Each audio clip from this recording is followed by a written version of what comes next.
نحمده ونصلي ونسلم على رسوله الكريم أما بعد فأعوذ بالله من الشيطان الرجيم بسم الله الرحمن الرحيم وآية لهم الأرض الميتة أحييناها وأخرجنا منها حبا فمنه يأكلون وجعلنا فيها جنات من نخيل وأعناب وفجرنا فيها من العيون ليأكلوا من ثمره وما عملته أيديهم أفلا يشكرون سبحان الذي خلق الأزواج كلها مما تنبت الأرض ومن أنفسهم ومما لا يعلمون وآية لهم الليل نسلخ منه النهار فإذا هم مظلمون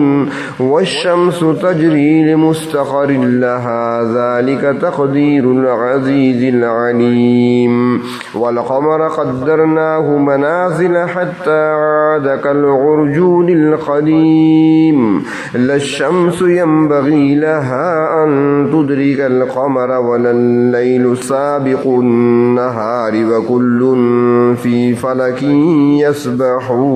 يسبحون صدق الله مولانا العظيم اللهم صل على سيدنا محمد وعلى آل سيدنا محمد وبارك وسلم سورۃ یاسین کی آیت نمبر 33 تا آیت نمبر 40۔ اب اللہ تبارک و تعالی نے قیامت کے قائم ہونے اور اپنی توحید کے بارے میں کچھ دلائل بیان فرمائے ہیں۔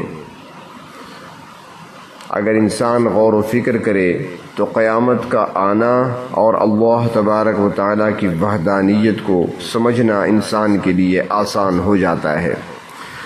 فرمایا وآیۃ لہم الارض المیتہ، ان لوگوں کے لیے مردہ زمین بھی بطور ایک نشانی کے ہے، احییناہا جس کو ہم نے زندہ کیا، واخرجنا منہا حبا پھر اس سے اناج نکالا یعنی دانے پیدا کیے، فمنہ یأکلون پس یہ لوگ اسی اناج کو اپنی خوراک بناتے ہیں اور اسے کھاتے ہیں۔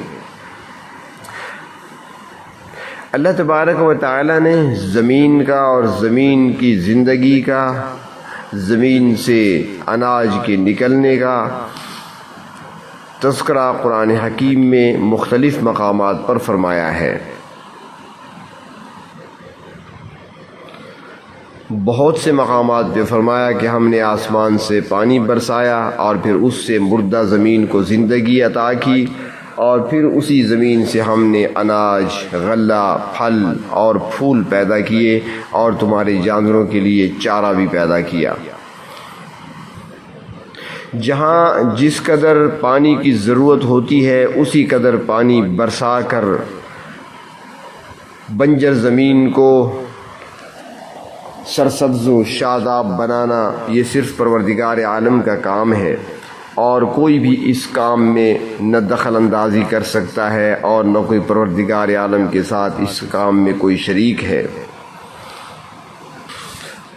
اور یہی آیت قیامت کے قائم ہونے کی بھی دلیل ہے کہ اللہ تبارک و تعالی جس طرح بارش برسا کر اور بارش کے پانی کے ذریعے سے مردہ زمین کو زندہ کر دیتے ہیں، اسی طرح قیامت کا جب دن آئے گا تو پروردگار عالم تمام مردوں کو بھی زندہ کر کے اپنے سامنے کھڑا کر دیں گے۔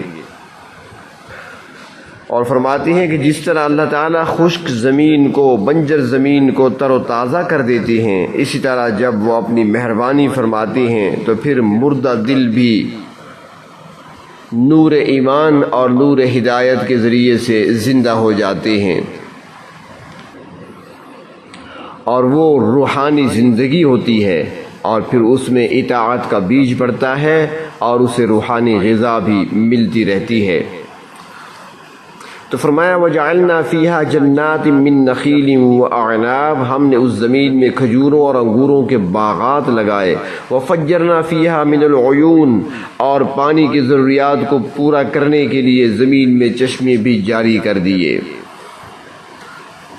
دریاؤں کے ذریعے سے، نہروں اور چشموں کے ذریعے سے پانی کو جاری فرما دیا، جو انسانوں اور جانوروں کے لیے ان کی پیاس بھی بجھاتا ہے اور ان کی دوسری ضروریات بھی اس کے ذریعے سے پوری ہوتی ہیں، اور ان کی زمینیں بھی اسی سے سیراب ہوتی ہیں، اور پھر اس کے ذریعے سے جانداروں کی غذائی ضروریات بھی پوری ہوتی رہتی ہیں۔ فرماتی ہے کہ جس طرح زمین میں پانی بہنے سے خوبصورت باغات پیدا ہوتے ہیں، اسی طرح ذوق و شوق کے ساتھ اللہ کا ذکر کرنے والوں کے دلوں میں حکمت و دانائی کے چشمے جاری ہو جاتے ہیں، اور انسانوں کے دلوں میں باغ و بہار پیدا ہو جاتی ہے۔ فرمایا لِيَأْكُلُوا مِنْ ثَمَرِهِ، اناج اور باغات پیدا کرنے کا مقصد کیا ہے؟ فرمایا تاکہ انسان اور جانور ان کا پھل کھائیں، جو کہ ان کی زندگی کو قائم رکھنے کے لیے ضروری ہے۔ اور فرمایا وَمَا عَمِلَتْهُ أَيْدِيهِمْ، ان لوگوں کے ہاتھوں نے کچھ بھی نہیں بنایا۔ یہ لوگ کیا کر سکتے ہیں؟ یہ خود ذرا غور و فکر کریں۔ کیا یہ بارش برسا سکتے ہیں؟ کیا یہ دریا، نہریں اور چشمے جاری کر سکتے ہیں؟ کیا یہ زمین سے پھل پھول اور غلہ اور جانوروں کے لیے چارہ پیدا کر سکتے ہیں؟ یا جو کچھ ہو رہا ہے کیا یہ انہوں نے کیا ہے؟ کیا کھجوروں اور انگوروں کی پیداوار یہ انسانوں کا کارنامہ ہے؟ ہرگز نہیں، بلکہ یہ سب کچھ اللہ تبارک و تعالی ہی نے پیدا فرمایا ہے۔ اور جب ایسی بات ہے تو افلا یشکرون، تو پھر یہ لوگ اللہ کا شکر ادا کیوں نہیں کرتے؟ انسان پر تو یہ فرض عائد ہوتا تھا کہ وہ اللہ تبارک و تعالی کی نعمتوں کو دیکھے، اور لا تعداد نعمتوں کو جب انسان استعمال کرتا ہے تو چاہیے تو یہ تھا کہ پروردگار عالم کا شکر بھی ادا کیا جاتا، مگر اللہ تبارک و تعالی شکوہ فرماتی ہیں وَقَلِيلٌ مِّنْ عِبَادِيَ الشَّكُورُ، بہت تھوڑے بندے ہیں جو شکر ادا کرتے ہیں۔ اللہ تبارک و تعالیٰ کی نعمتیں کھاتے کھاتے دانت گھس جاتے ہیں، چاہیے تو یہ تھا کہ اللہ کا شکر ادا کرتے زبان بھی گھس جاتی۔ آگے فرمایا سبحان الذی خلق الازواج کلھا، اللہ تبارک و تعالیٰ وہ پاک ذات ہے جس نے پیدا کیے جوڑے سب کے سب، اور ان میں سے کچھ جوڑے وہ ہیں مما تنبت الارض، جنہیں زمین اگاتی ہے۔ زمین سے جو چیزیں اگتی ہیں وہ غلہ ہو، اناج ہو، پھل پھول ہوں، درخت اور پودے ہوں یا دیگر نباتات ہوں، اللہ تبارک و تعالیٰ نے ہر ایک کے جوڑے بنائے ہیں، اور اسی کے ذریعے سے پھر ان کی آگے نسل چلتی ہے۔ ہر درخت کے اور ہر پودے کے نر و مادہ ہوتے ہیں۔ اور فرمایا وَمِنْ أَنفُسِهِمْ، اور خود ان کی جانوں میں بھی جوڑے پیدا کیے ہیں۔ اللہ تبارک و تعالیٰ کی مخلوق، انسان ہوں یا جنات، پرندے ہوں یا چرندے، سب کی اللہ رب العزت نے جوڑے پیدا فرمائے ہیں، اور پھر نر و مادہ کے ملاپ سے انسانی نسل اور باقی مخلوق کی نسل کو آگے چلایا ہے۔ اگر یہ جوڑے نہ بنائے جاتے، صرف نر ہوتے سارے یا صرف مادہ ہوتے، تو پھر نسل کی بقا ممکن نہ ہو سکتی۔ فرمایا مما لا یعلمون، جن کو یہ انسان جانتے ہی نہیں ہیں۔ اللہ تبارک و تعالیٰ کی مخلوقات اتنی ہیں کہ جن کو ہم پوری طرح نہ سمجھ سکتے ہیں، نہ جان سکتے ہیں۔ بہت ساری مخلوق تو ایسی ہے جو زمین کے اوپر چلنے والی، دوڑنے والی، رینگنے والی ہے، جنہیں ہم دیکھتے ہیں آنکھوں سے، اور کچھ ایسی مخلوق بھی ہے اللہ تبارک و تعالیٰ کی جو ہماری نظروں سے چھپی ہوئی ہے، ہم جانتے تک نہیں۔ کچھ وہ مخلوق ہے جو زمین کی تہ میں چھپی ہوئی زندگی گزار رہی ہے، کچھ مخلوق وہ بھی ہے جو سمندروں کی گہرائیوں میں ہے، اور کتنی ہی ایسی مخلوق ہے، کتنے ایسے کیڑے مکوڑے ہیں جنہیں نہ دیکھا ہے ہم نے اور نہ ان کے ناموں سے واقف ہیں۔ تو اللہ تبارک و تعالیٰ نے ان کو بھی جوڑوں کی شکل میں پیدا کر کے ان کی نسل کی بقا کا بھی انتظام فرما دیا ہے۔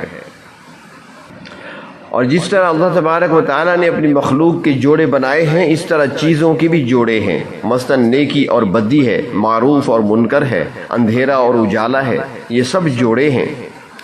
اور ہر چیز اپنی ضد سے پہچانی جاتی ہے۔ نیکی کی پہچان بدی سے ہوگی اور روشنی کی پہچان اندھیرے سے ہوگی۔ ان تمام چیزوں کو اللہ تبارک و تعالی نے بلا شرکت غیر پیدا فرمایا ہے، اور جس طرح اللہ تعالیٰ نے ساری چیزوں کو پیدا فرمایا پہلی مرتبہ، اسی طرح مرنے کے بعد انسانوں کو دوبارہ زندگی بھی عطا فرمائیں گے۔ سبحان اللہ عما یشرکون، وہ ذات خداوندی ہر عیب، ہر نقص اور شرک سے پاک ہے۔ آگے فرمایا وَآیَةٌ لَهُمُ اللَّیْلُ، رات بھی ان لوگوں کے لیے بطور ایک نشان قدرت ہے۔ اللہ تبارک و تعالیٰ نے اپنی قدرت کاملہ سے رات اور دن کا ایسا نظام قائم کر رکھا ہے کہ انسان سارا دن مشقت کر اٹھاتے ہیں، کام کرتے ہیں، محنت مزدوری کرتے ہیں، اور جب تھک جاتے ہیں تو اللہ تبارک و تعالیٰ ان کے آرام کے لیے رات کو لے آتے ہیں، تاکہ وہ دن کے تھکے ہوئے بدن اور جسم کو رات کی تاریکی میں سکون اور آرام پہنچا سکیں، اور جو قوتیں ضائع ہو چکی ہیں، تحلیل ہو چکی ہیں، ان قوتوں کو بحال کیا جا سکے۔ اور جب انسان آرام کر لیتے ہیں تو صبح ہوتی ہے تو تازہ دم ہو کر دوبارہ کام کرنے کے لیے چاق و چوبند ہو کر کھڑے ہو جاتے ہیں۔ تو فرمایا نسلخ منہ النہار، تو ہم اس رات کو دن سے کھینچ لیتے ہیں، یعنی جب دن کے بعد رات چھا جاتی ہے فَإِذَا هُمْ مُظْلِمُونَ، تو اچانک لوگ اندھیرے میں رہ جاتے ہیں۔ اللہ تبارک و تعالیٰ نے دن اور رات کے نظام میں خاص تناسب بھی قائم کر رکھا ہے۔ جو اللہ تبارک و تعالیٰ کے شکر گزار اور نیک بندے ہوتے ہیں وہ دونوں اوقات سے فائدہ اٹھاتے ہیں۔ اگر کوئی دن کے وقت غلطی ہو جاتی ہے تو رات کو معافی مانگ لیتے ہیں، اور اگر رات میں کوئی کوتاہی ہو گئی تو پھر دن کو تلافی کر لیتے ہیں۔ تو دن اور رات یہ اللہ تبارک و تعالیٰ کی قدرت کی نشانیوں میں سے ہیں۔ اگر انسان میں غور و فکر کرے تو پروردگار عالم کی وحدانیت کو پہچان سکتا ہے۔ اور فرمایا وَالشَّمْسُ تَجْرِی لِمُسْتَقَرٍ لَہَا، اور سورج بھی اپنے مستقر یعنی ٹھہرائے ہوئے راستے پر چل رہا ہے۔ سورج اپنے مقررہ وقت تک محو سفر ہے، اور قیامت کو اپنے مستقر پر پہنچ کر ختم ہو جائے گا اس کا یہ سفر۔ اللہ تبارک و تعالیٰ کا فرمان ہے سورۃ تکویر میں اذا الشمس کورت، جب سورج بے نور کر دیا جائے گا اس وقت تک یہ اپنی رفتار سے چلتا رہے گا۔ اور دوسری بات یہ کہ سورج اپنے مدار میں مقررہ رفتار کے ساتھ سفر کر رہا ہے۔ نبی اکرم صلی اللہ علیہ وسلم کا فرمان مبارک ہے کہ سورج اپنی منزل کی طرف چلتا رہتا ہے، اور ہر رات عرش عظیم کے نیچے بارگاہ پروردگار عالم میں سجدہ ریز ہو جاتا ہے اور اپنی رفتار کو جاری رکھنے کی اجازت طلب کرتا ہے۔ اللہ تبارک و تعالیٰ کی طرف سے اجازت ملتی ہے اور وہ اپنی منزل کی طرف رواں دواں رہتا ہے۔ فرمایا کہ ایک دن ایسا بھی آئے گا کہ جب حسب معمول سورج اللہ تعالیٰ سے اپنے سفر کو جاری رکھنے کی اجازت طلب کرے گا تو حکم ہوگا کہ اپنی حرکت کو معکوس کر دو، چنانچہ سورج مشرق کی بجائے مغرب سے طلوع ہوگا اور دوپہر تک کا وقت ہو جائے گا۔ لوگوں میں دہشت پیدا ہو جائے گی اور خوف کے مارے ایمان کا اقرار کریں گے، مگر اس وقت کا ایمان لانا قبول نہیں کیا جائے گا اور نہ ہی ان کی کوئی نیکی قبول ہوگی۔ اس حدیث شریف پر اعتراض کیا گیا کہ جب سورج اللہ تعالیٰ سے اجازت طلب کرتا ہے تو ظاہر یہ ہوتا ہے کہ وہ اپنی رفتار روک کر ایسا کرتا ہوگا، اور رفتار اگر اپنی روکتا ہے باقاعدگی سے روزانہ تو پھر اس سے اس کی رفتار میں بھی فرق آنا لازمی ہے، اس کے معمول میں فرق آنا لازمی ہے۔ مگر دیکھا گیا ہے کہ ایسا کبھی نہیں ہوا، سورج کی رفتار میں 1 سیکنڈ یا اس سے بھی کم کے حصے کا بھی کوئی فرق کبھی نہیں آیا۔ تو ایسا کیوں ہے؟ تو مفسرین اکرام فرماتے ہیں کہ سورج کے سجدہ ادا کرنے کی مثال ایسی ہے جیسے کوئی شخص خواب میں کئی کام انجام دیتا ہے، مگر جسم میں اس کے دل کی حرکت اور اس کے ساتھ زندگی کا تعلق برابر اس قائم رہتا ہے، اس میں کوئی فرق نہیں آتا۔ اسی طرح سورج بھی اپنے کام میں اور اپنی رفتار میں خلل ڈالے بغیر پروردگار عالم کو ہر رات سجدہ کرتا ہے۔ اور قاسم العلوم والخیرات حضرت مولانا قاسم نانوتوی رحمۃ اللہ علیہ وہ فرماتے ہیں کہ سورج اپنے سفر کے دوران ہر لمحہ سفر کے تسلسل کی اجازت طلب کرتا ہے اور بغیر اجازت 1 انچ بھی آگے نہیں بڑھتا۔ فرماتے ہیں کہ اسی اجازت طلب کر لینے کا نام ہی سجدہ ہے، جس کا ذکر حدیث شریف میں آیا ہے۔ کائنات کے نظام کو اگر دیکھا جائے اور نظام شمسی پر نظر رکھی جائے، مطالعہ کیا جائے، تو انسان پروردگار عالم کی پہچان آسانی سے کر سکتا ہے کہ اللہ تبارک و تعالیٰ نے سارے نظام کو کس اعتدال کے ساتھ اور کس مربوط طریقے سے جاری و ساری رکھا ہوا ہے، اور جس چیز کو جس جگہ رکھا ہے وہ وہیں پر ہی موضوع ہے۔ تھوڑی سی کمی بیشی سے ہی نظام بگڑ سکتا تھا۔ مثال کے طور پر چاند کا فاصلہ زمین سے 2,40,000 میل کی دوری پہ ہے۔ اگر ان دونوں کا فاصلہ اس سے زیادہ ہوتا تو وہ فائدے حاصل نہ ہو سکتے جو اس وقت حاصل ہو رہے ہیں، اور اگر یہ فاصلہ کم ہو جاتا، مثلا چاند اور زمین کا درمیانی فاصلہ جو 2,40,000 میل ہے، اگر یہ فاصلہ صرف 50,000 میل ہو جاتا تو سمندر سے پانی کی اتنی لہریں اٹھتی کہ ساری زمین کا نظام درہم برہم ہو جاتا، کیونکہ سمندروں کے اندر جو مد و جزر پیدا ہوتا ہے وہ چاند کی وجہ سے ہوتا ہے۔ اور اگر یہ فاصلہ کم ہو جائے تو چاند کے سمندر پر اثرات کی مقدار بڑھ جائے گی اور پھر پوری زمین پر پانی ہی پھیل جائے گا۔ ہماری یہ زمین 1,000 میل فی گھنٹہ کی رفتار سے حرکت کر رہی ہے، اور اسی کی وجہ سے رات دن اور مختلف موسم پیدا ہوتے ہیں، اور یہ سب سے موزوں رفتار ہے، زمین پر رہنے والے تمام جانداروں کے لیے مناسب حال ہے۔ اور اگر یہی رفتار 10,000 میل فی گھنٹہ ہو جائے تو پھر دن اور رات صرف 1.25 گھنٹے کے رہ جائیں، اور ان حالات میں زمین پر رہنے والوں کے لیے رہنا مشکل ہو جائے، نہ وہ کوئی کام کر سکیں اور نہ ہی وہ آرام کر سکیں۔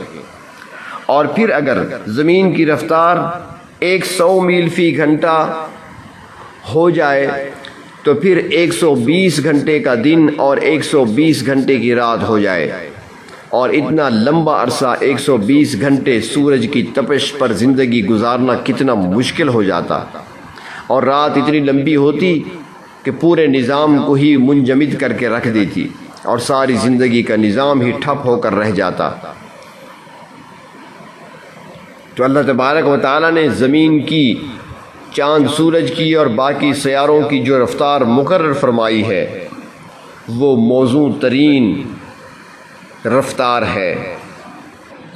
ستاروں اور سیاروں کا اتنا بہترین نظام اللہ تبارک و تعالیٰ نے قائم فرمایا ہے، اور ہر ایک ستارہ اور سیارہ چل رہا ہے، مگر آج تک کوئی حادثہ پیش نہیں آیا، اور جب تک اللہ کو منظور ہے یہ نظام چلتا رہے گا، اور جب اللہ تعالیٰ چاہیں گے اس کو ختم کر کے عالم بالا کا نظام لے آئیں گے۔